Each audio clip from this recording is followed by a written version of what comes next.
a lot of your pec massage, you do need oil. For example, the kneading is probably not going to be effective, but you can still do like kneading. Okay, so circular movement, this is like increasing, peak pressure, and then releasing. Okay, did you guys learn this muscle? What muscle am I working on? Rhomboid? Fine. Rachel is having a heart attack. Trapezius? Infraspinatus, supraspinatus. Infer. Super is right under the trapezia. Yeah. Rachel, sorry for you. Where's rhomboid? Medially, right? So the spine, your SP, and then the medial border, and a little bit into the superior. Okay, so this area is your rhomboid. We work on this muscle quite a bit because it always gets stretched out when a patient likes to do this. Okay. Oh, poor Rachel. Rhomboids here. Okay, that's a little bit too far off. Okay. So you can do kneading like this. Okay, you can do it with your thumb, but I don't see why you will do it with the thumb. So you can do it like increasing, and then if you feel a little bit of knot here, increasing, and then you're coming back, and then you release. Okay, so the peak of this pressure is when you're getting to here, the middle of it, and then you're releasing, getting less and less. So I don't like to use kneading because it's a circular movement. It requires you to move more.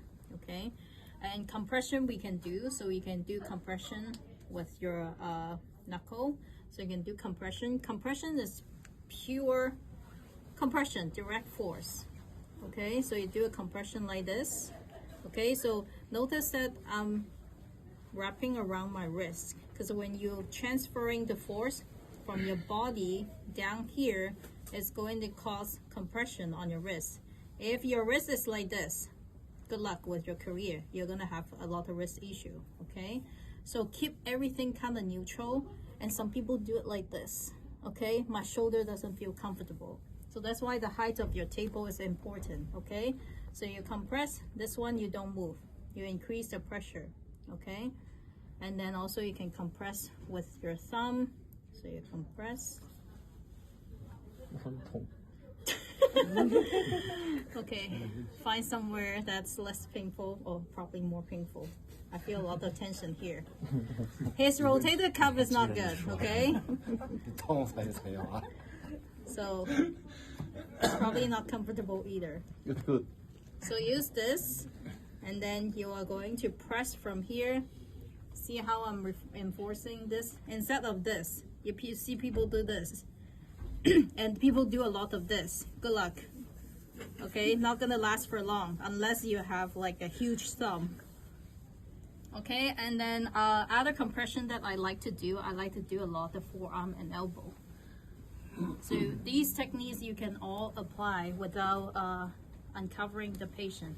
Some of it actually works better if you, let's say that we want to use the forearm. Okay, so you will want a broad contact. Then you find a good position first, and then notice that my back is not like this. Okay, because you are going to notice that your classmate going to bend their lower back. Okay, those ones, they are going to have problem with their lower back really soon. So your back is kind of neutral. The flexion and this kind of lowering your body coming from your knee and your hip. Basically, I'm flexing my hip. That's why this can keep straight. Otherwise, you'll be like this to get to the height. Okay. The other thing is your body and this arm should not be too far away. Like this is not easy to apply pressure because we want to apply pressure this way. Okay. So then you are going to get about like 45 degrees, not over that. Okay. Not too close either. So some people do it like this. Okay, so that is not good either. Okay, so you have control, you find where you want to work on, and then you find a good position. Don't rush to apply the pressure yet. And then you're going to slowly sink in. Okay, so when I'm sinking in, I'm bending my knee and my hip. So you're going to slowly sink in. Okay, so this is a broader contact. But if you want to be more specific, of course you can go deeper with that as well. You can use your olecranon, so your elbow, okay? So notice my other hand is always on his body. I'm not like doing this, okay? Sometimes you people doing this. And also this. I don't know what is this for. I see students doing this. Like, keep it neutral. Everything needs to be neutral, okay? So it looks like you're gonna beat him up, okay, for some reason. Okay, keep this neutral. And some people do this. Some people do this.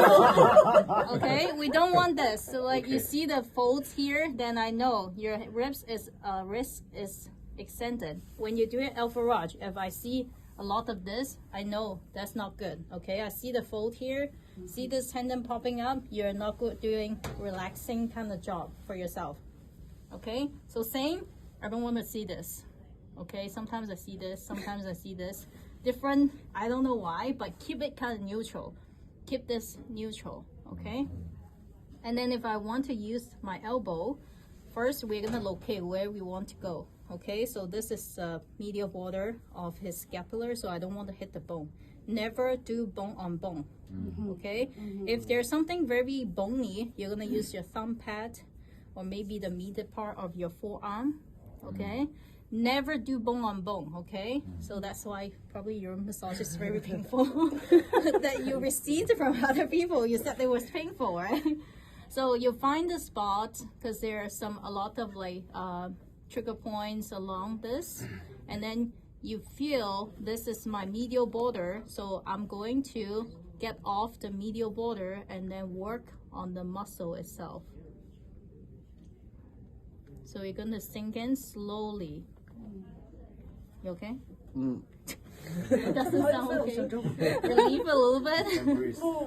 Okay, so you're gonna sink in slowly.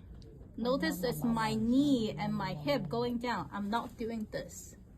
Okay, then my back is already hurting. I'm bending like that.